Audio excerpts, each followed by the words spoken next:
মুখ্যমন্ত্রী সবুজ সাথী প্রকল্পের সাইকেল বিক্রি হচ্ছে কিলো দরে। হকারিরা কখনো 200 টাকায় আবার কখনো 400 টাকায় সাইকেল কিনে ভাঙড়ি হিসেবে বিক্রি করছে।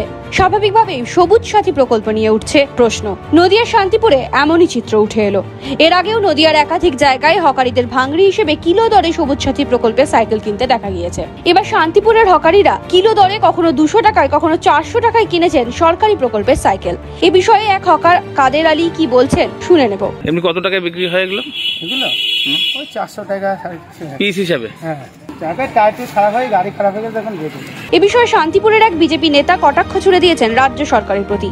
বিজেপির শান্তিপুর 1 নম্বর সহসভাপতি অমিত বৈরাগ্য এ বিষয়ে কি বলেছেন শুনবো। সবুজ সাথী এই প্রকল্প আমাদের রাজ্য সরকারের একটা প্রেরিত প্রকল্প। তা অ্যাকচুয়ালি রাজ্য সরকারের সেরকমভাবে কোনো প্রকল্প নেই, সমস্ত বেশিরভাগ প্রকল্পটাই কেন্দ্রীয় প্রকল্প। রাজ্য সরকার সবে স্টিকার লাগিয়ে সে সমস্ত প্রকল্পগুলোকে সাধারণ মানুষের কাছে নিয়ে এসছে। তার মধ্যে সবুজ সাথী একটি উন্নয়নমূলক প্রকল্প, যাতে শিক্ষার্থীরা সেখানে দূরে দূরে যারা স্কুল থেকে স্কুলে যাতায়াত করে তাদের জন্য সাইকেলের প্রয়োজন আছে যথেষ্ট।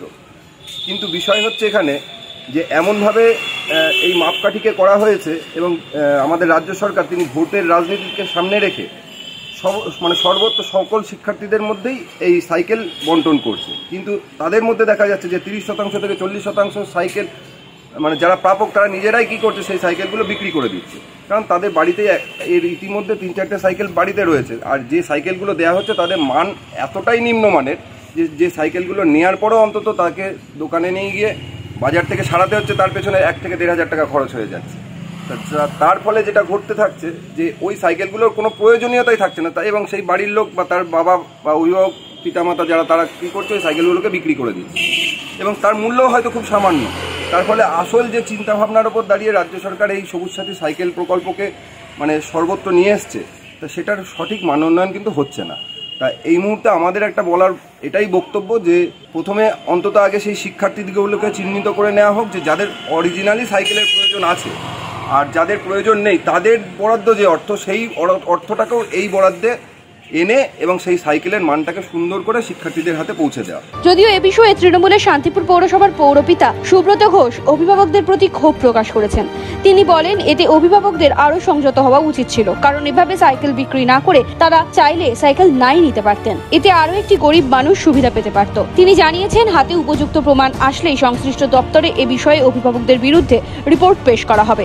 ইতিমধ্যে সবুজ সাথী প্রকল্পে সাইকেল নিয়ে রাজ্য রাজনীতিতে উঠে এসেছে বিস্তর প্রশ্ন। দোকানে দেখা যাচ্ছে সবুজ সাথীর স্টিকার লাগানো সাইকেল, কি বলবেন এই বিষয়ে? এই বিষয়ে মমতা বন্দ্যোপাধ্যায় সারা পশ্চিমবঙ্গে যাতে যারা দুস্থ ছাত্রছাত্রী যাতে সাইকেল করে স্কুলে যেতে পারেন তাদের কথা চিন্তা করে এই দিদিমণি এটা সারা রাজ্য জুড়ে এটা দিয়েছে।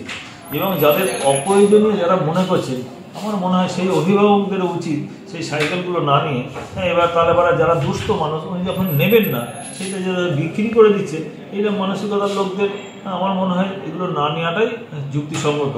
তাতে আরেকটা গরিব মানুষ সেই সাইকেলটি পেতে পারে। না নেওয়ার অপশনও কি আছে? না নেওয়ার অপশন বলতে তারা যদি এটা ব্যবহার না করেন, সেক্ষেত্রে আমি নেওয়ার জন্য নিলাম, নিয়ে ব্যবহার করবো না, তাহলে কেন সেগুলো? আমার তো মনে হয় সেই অভিভাবকেই বলা উচিত না, আমার মতো আছে আমার ছেলে সাইকেলটি চলবেন না, তাহলে না নিয়ে সেটা আরেকটা গরিব মানুষ পেতে পারে। উপযুক্ত তথ্য প্রমাণ পেলে আপনারা কি পৌরসভার পক্ষ থেকে ব্যবস্থা নেবেন? এরকম কোনো মানুষের পারে আমরা বিষয়টা যথাস্থানে আমরা তাদের বিষয়গুলো জানাবো আর তথ্য। নদিয়া থেকে সুরজিৎ দাসের রিপোর্ট, NBTV।